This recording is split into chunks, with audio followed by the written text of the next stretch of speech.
In this episode, we're talking about the CrossFit Open, why you should compete, the benefits of competing, building that community. If you enjoy the episode and the podcast, please go to iTunes, give us a 5-star review, check out the YouTube channel, Snatches and Scotch on YouTube, subscribe. Also go to snatchesandscotch.com, check out the free content. And if you know what's coming up in the Open and you have a good idea, there's a lot of arguments going on right now on the internet, tweet Snatches at Snatches Scotch and let us know what you think, okay? All right, enjoy the episode. Hey, welcome back to Snatches and Scotch. I am your host, Sylvie Bona, and this is my co-host, Adam Wade. And we're here to talk about the CrossFit Open, 2015 CrossFit Open. I'm excited. I've 2 workouts in. I'm not overly sore, unlike in previous years. It must mean that I've trained properly. Yeah. At least I think so. You know what? I'll be honest. Not all for excuses, but past 2 months have been very, very difficult for me in my life, and I have not trained almost at all. None? Well, the Open. I work out once a week, which is the Open. Don't you stand all day at work? That's like training. Yeah, standing is training, yes. So with this year, the Open, we're going to talk about why you should do the Open, what the benefits are, what the drawbacks might be, and how you can approach the Open from different angles and different perspectives based on what your goals are. Also setting realistic goals for yourself. I find a lot of people take the Open way too seriously. Absolutely. Like they lose sleep over it. Absolutely. At the end of the day, we're exercise racing. What? Basically. You're exercise racing basically against other exercise racers. That's right. So with the Open, a big thing I want to touch on first is why people should do the Open. Because you people at your gym always saying, why should I spend $20 doing the Open? I can spend $20 buying 2 Wendy's meals. Yeah. Yeah. That's right. Baconator twice. Diabetes, baby. So the first thing is, if you feel like you're not good enough to do the Open, that is the perfect reason why you should do the Open, in my opinion. Absolutely. Last year with the Open, we had clients at my gym, and we're a fairly new gym, so having people who started CrossFit not be able to do certain movements, doing the Open last year was a big deal for a lot of people because they were like that, let's start with 15.2, right? 14, right. Sorry, 14.2. 14.2, yeah. 15.2 this year. Last year, we had people going 10 overhead squats, no problem, spending 3 minutes trying to get a chest bar pull-up. Yeah. And maybe... Big J was one of those. Yeah.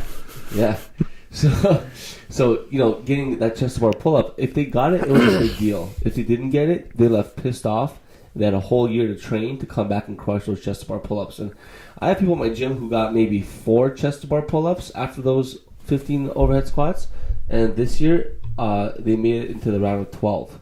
It's awesome. Well, I think... Which is crazy. Well, it's funny. Last year, I was fairly critical of the Open, mainly because 14.1 was relatively easy. And then 14.2 instantly went into things that were insanely hard, and the time component was very, very difficult. And I think it discouraged a lot of people from it. Like they still finished the Open, and that's fantastic. But I think because you get people who got 10, like, you know what I mean? Like you got 30,000 people who signed up to do the Open, and they got a score of 10. So that being said, I think they've done it right this year with the scaled option because 1, you don't have to be able to do them. 2, they've made the rep count for each round lesser, so that people, if they've just started CrossFit, they can still get through the first 2 or 3 rounds, still, and I guess prove to themselves that they can do it, which is fantastic, right? And that's what the Open's supposed to be. It's supposed to be inclusive, right? It's for everybody. And I think last year it wasn't so much. It was geared around getting guys to regionals, right? And getting the best people there. But for the other 200,000 people, No, I agree with you on the point that like the Open last year was not as inclusive as it is this year. Absolutely. Mm-hmm. My wife was super excited for the snatches and double unders, and then when she got to the chest to bar, she's like, "Holy shit, what am I supposed to do?" Mm-hmm. So she got a score of 10. She redid it and got a score of 11. There you go. First chest to bar. First chest to bar. But it's very discouraging for a lot of people that Sure. it was inclusive. The Open last year, getting the best people to regionals, I don't know about that. I feel like there wasn't enough technical lifts and movements in the Open. This year with the one max clean and jerk, I feel that they did a really good job separating, people who are not only good, had a good engine, but also very, very strong Sure. in the fundamental lifts and clean and jerk. By that. Yeah. So, Hang on, I had a good question there. So, sorry. for someone in your gym, or for like your lovely wife who got one chest to bar, Yeah. right, and leaves the second workout of 5 discouraged, right, or say a member, right? Yeah. How do you as a coach talk them down from saying, forget it, I'm not doing this, the Open's not for me? You know what I mean? Like, and have them continue through it for an Open like last year, where we know it's still going to be really difficult for people going forward based on what 14.2 was. How do you approach that as a coach to maintain that engagement from your membership when it was so brutally hard for people who aren't in the top 10%? And really, chest to bar is top 10%. Like, if you can bang out 10 of them, Yeah. right?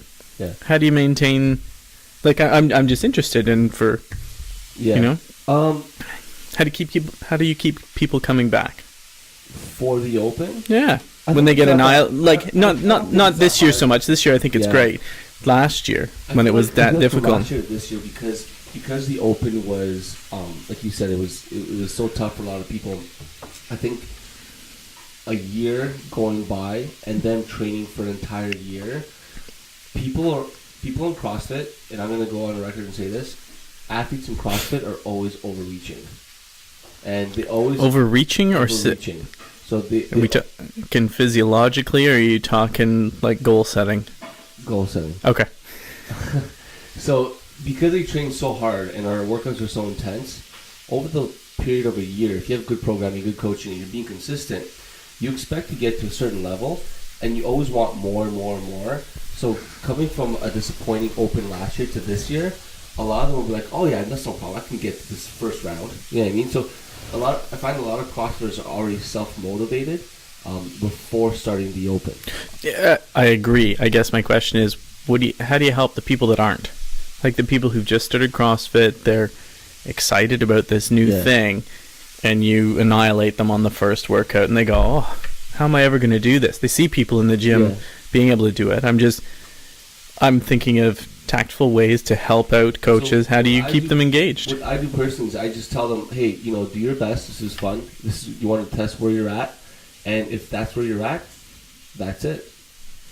And you got to accept it. And Be realistic about it." Yeah, and you got to use that as fuel to the fire to help you train hard for a year, because we all know that if someone trains in CrossFit for a year and lives a moderately healthy lifestyle, they're going to get some crazy results in a year.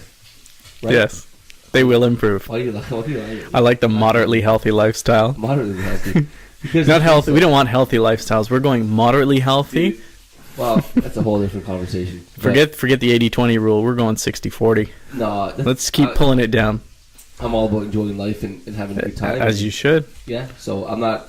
Yeah, that's a whole different conversation. We don't want to get into that right now. But yeah, I just I tell them this is where you're at, and hopefully you get better. How do you motivate the people in your gym who come in and they're 50 or 100 pounds overweight, and they're trying to do Tabata, and they're getting a score of 0 on everything, right? Like, sure. Well, it's.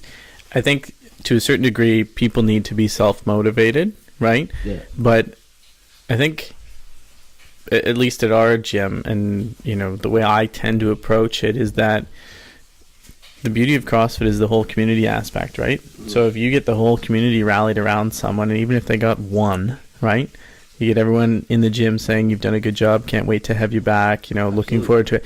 That's what's going to keep people coming back, sure. Right? And I really think the whole community aspect of CrossFit is why the Open works, right? Because you get to hang out with everybody. It's not you for yourself, right? Yeah. Agreed. It's and most gyms, they organize, it's like a Friday night thing. Let's get everyone together, or a Saturday, whatever happens to be, right? So you get everyone there doing it together, lots of encouragement and positive talk. I don't know. I think it's genius. I think that's why CrossFit's awesome. I think it's genius. I agree. I think that the Open is such a strong community builder And I think CrossFit gets better and better and better. Like you said, last year was a little bit, it was excluding new people, Yes. so people were a little frustrated. And I called it wrong. No, So I called it wrong last year. I said I think there'll be less people doing the Open this year because it was so hard, and I was wrong. No, Totally wrong. No way. When people did the CrossFit, What is it this year? 270,000? Yeah, Something obscene like that. Crazy, yeah. When they're doing it at my gym, and they were discouraged because they got a Quarter bad the score. population of Luxembourg. I'm serious. So random. When they got a bad score at my gym, I told them two things. I'm like, hey, this is your starting point. You need to know this stuff. A. B. Lose weight or get stronger. Or both, preferably. Right? And I still tell them the same thing. What's the advice you'd give me? My panther-like physique. Just get stronger. I know you're trying to do like a triathlon kind of crazy thing, but You need to suck less, Adam. yeah, no, get stronger. So yeah, I think this year, I think CrossFit is an amazing job with the Open, especially with the scale division. I really like that as an affiliate owner, because running a workout with people in their first month of CrossFit, people share fundamentals, or people share a fresh one-on-one thing, whatever you do at your gym. With new people, even people in the first 3 to 6 months, running an Open at your gym is a pain in the ass. Like if you don't have a lot of good athletes, how do you run the Open? How do you structure Friday, Saturday? I do Friday night, Saturday morning, and then I open up the gym Sunday for repeats. So how do you do that with current members, getting everyone engaged, and having a competitive enough atmosphere?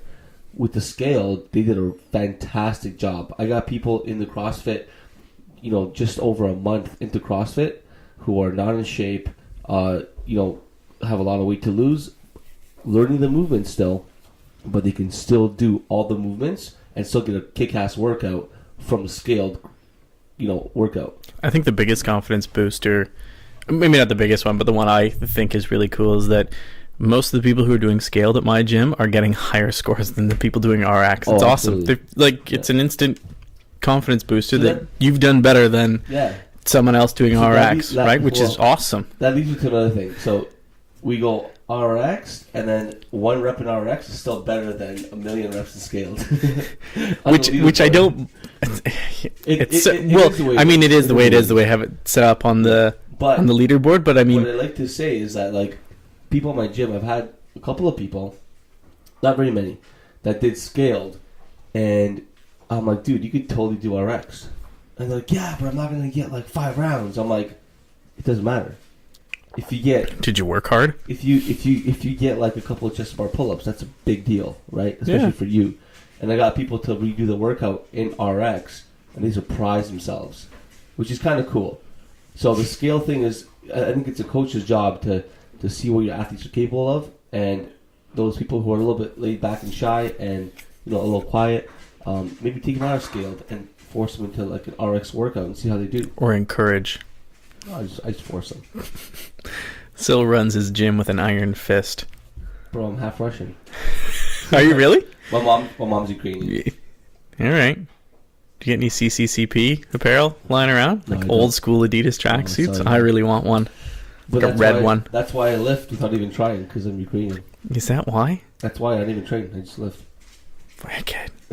Genetic. You were doing clean and jerks in the womb. Just how I roll. That's how I roll. So what's next? What are your predictions for this week? I love how we think alike. This is awesome. I was actually saying the same thing. So I've been programming a lot of burpees at my gym. You think they'll be this week? Yeah. I was gonna call them at the end. Week 3. I feel like we need to have some burpees. I want them to throw in 7 minutes of burpees again. That was awful. No, I don't want that. But it's so damn hard to predict. Predicting is just silly. So I'm doing some heavy deadlifts, moderately heavy deadlifts, in a very short AMRAP, like a 5-minute AMRAP. Today we did 17 minutes of 10 kettlebell swings and 20 burpees to a 6-inch target. So that was our longer workout. We haven't done that in a while. We're doing a couple of rowing intervals, but I'm predicting some kind of burpee box jumps, bar over burpees, burpees to a 6-inch target, one of the variation of burpees, I'm really... If they do burpee box jumps, I'd like a count of how many people have bleeding shins at the end. Why? Guess it'll be a lot. I don't know. Like, if there's 270,000 people, like, I bet you could quantify the amount of pounds of blood shed. I feel like I think the only reason I brought that up is because I'm guaranteed to get that. I feel like burpee box jumps are a lot easier than box jumps because you don't have to open up at the top, so you can just kind of. You don't? No, burpee box jumps. You do a burpee. You jump on the box, you catch in a squat, and you jump off in a squat. So you can catch. You can kind of cheat a little bit, and you can like catch in a. If you have a good squat position, catch in the bottom of the squat and get off like a frog leap off the box. We always program it that you got to open your hips. Full range of motion. That's not the standard for burpee box jump. My gym, it is. Okay. Well, actually, sorry. I'm just kidding. It doesn't really matter. It all depends on what the Dave Castro decides. I'm burpee box jump overs. Not those silly things they did at regionals last year where they like kneeled and rolled around. They looked so goofy doing that. What do you mean? A bunch of I don't know if it was mainly girls who did it. I watched it, the Canada West regionals. They'd like come up, land on 2 feet, go to their knees, and then like spin around and step off the opposite side. It looked so weird. The box jump overs? Yeah, because then they didn't have to stand up or jump, right? I blame rope. Land on their knees and then do some weird roll around with the padded. Rope should have used their wooden boxes. They wouldn't have gotten. Yeah. So I do for this week. I might sound like an idiot later on, but for 15.3, I predict some sort of burpee variation. I'm thinking ground to overhead like a clean and jerk, burpee variation. It could be burpees and wall balls. That'd be terrible. I'm calling double unders this week. That could happen as well. I mean, I'm hoping just double unders, like dude, 5 minutes of double unders. The thing is that you just don't know what it is. Like, sure, you have. It's fun to predict, though, isn't it? Yeah. Like you can do. Who's competing this week? I don't know. We're terrible. I feel like an idiot. Unprepared. Unprepared. Lauren Brooks and Julie Fouché. Fouché for the win. Johnny Music. Johnny Music? That's his name, isn't it? No, Big J. Big J. Big J. Big J, AMRAP your life. Remember that. Song's going big time. Yeah, so, I don't know. It's cool. No, I like the Open this year. I'm excited about it. I'm looking forward to the workout this week. I think the big thing is just, because it is 5 weeks long, making sure that your membership that are participating in it are engaged. Yeah. And logging their scores. Yeah. A few of them do forget. Yeah. They got to be in Monday. Yeah. By 8. By 8 o'clock. Well, Eastern time. Yeah. 5 Pacific. Yes. Now, one last thing I want to talk about before we wrap it up is having fun during the Open. Let's face it. People take it way too seriously. Like I said, like most CrossFitters like to overreach quite a bit. And to be honest, if you're overreaching and you want to make regionals, good for you. Honestly, this year regionals is going to be very difficult to make. And with the advancement in CrossFit, I feel like you just can't be a new kid on the block and make regionals. Like 20 people from each region now. If you haven't done CrossFit for a couple of years and you're not proficient at the movements and you're not a good athlete, making regionals is going to be near darn impossible. Like, think about how advanced these athletes are right now. Dude, I got a score of like 169 on 14.2 last year. I did worse this year. I'm not going to say my score. I'm embarrassed. But you look at like Rich Froning, who's not even competing as an individual, and he's over 400. Like, that's just crazy. And, and I'm pretty proficient at the movements. Like, those are easy movements for me. But like, these guys are just unreal. So I think the goal is just to make sure you keep it in perspective for the members at your gym, right? Like at the end of the day, you're exercise racing, right? Yeah. We want to be in shape. We want to look, as two coaches at my gym put it, you want to look good in a bathing suit, right? That's, you want to be healthy. You want to be capable of doing things. This is a fun outlet that we can do as a community, right? Absolutely. So throw down, have fun doing the Open. Absolutely. And that's the goal. It's just another workout. There's no pressure. Don't feel pressure to do it. Don't eat anything special beforehand. Just go out and have fun. It's just another workout, and at the end of the day, like, if you don't leaderboard, you don't check the leaderboard every 2 seconds, and also the competition's all fun and good, but just have fun with it. Show up, work hard, do your best. If you didn't do your best, redo it, right? But 3 things I'm a believer in for the Open. I've never been a big person to like redo the Open workouts. Like I know some gyms. Never redone one. I know some gyms like are like die hard. We have to do it 2 or 3 times, get the best score ever. Yeah. You know, good for you. You're probably not going to regionals anyway. But for me, I've only done it once. I'm a one and done guy. But I have 3 things that I focus on. If I had a bad day at work and I feel very, very beat down, and I did the workout and I got a terrible score, I'll redo it. If for some odd reason I'm being a little bitch and I straight up and I don't push myself hard enough, like dude, 15.2 is hard. Mentally, I didn't want 3 more minutes, man. You know? So if I'm not pushing myself hard enough, then I'll redo the workout. If for some reason I have like some weird movement flaw where I'm not as proficient in the movement, or I'm taking too many breaks transitioning and I have a strategic fault in the workout, then I'll redo the workout. Otherwise, I'm not redoing it. So How many times have you redone a workout? I think I've redone a workout twice in doing the Open for 3 years. Gotcha. So I've redone them 0. yeah, well, the reason is like I had a really bad day. I didn't do a good job in the workout. I got like 80 something, and I got 169 the next time. Like that was worth redoing, right? It's an improvement. The second one I redid because I just didn't want to work hard. It was weird. Like I had a day where I was like lifting, and I was like, "This sucks. I don't want to push hard." And then at the end of the workout, I was tired, but I was upset with myself. So I redid it, and I did much better. So those are my 3 things. If you have a bad day, a technique or a movement or like a strategic flaw, right, in your transitions or your approach, if you go too hard or too slow at the beginning, sure. You know, or if you don't, just mentally you're not into it and you're not pushing yourself hard enough that day, by all means redo it. Now, having said that, maybe 8 out of 10 times, if you redo a workout, you will get a better score. You will. Sure. Because it's just experience and all that stuff. But if you're not competing for regionals and you're doing it for fun, just have fun with it. Don't stress yourself out. Don't redo a whole bunch of workouts because you want to, you know, get an extra couple of reps. I don't know. That's just my approach. I mean, you can totally disagree with that. I think you're bang on. I mean, as far as people redoing it and getting stressed out about themselves doing poorly at it, that's when it ends up not being fun, right? And the whole point of the Open is for it to be fun. Most of us aren't going to the games, yeah. Or if we do go, we're going to go and watch. You know, that's right. So as far as redoing it, I don't know. I'd say just have it as a workout throughout your week and go on with your day. Yeah. As far as reasons to redo it, I don't know. Unless you're going to regionals, just have fun.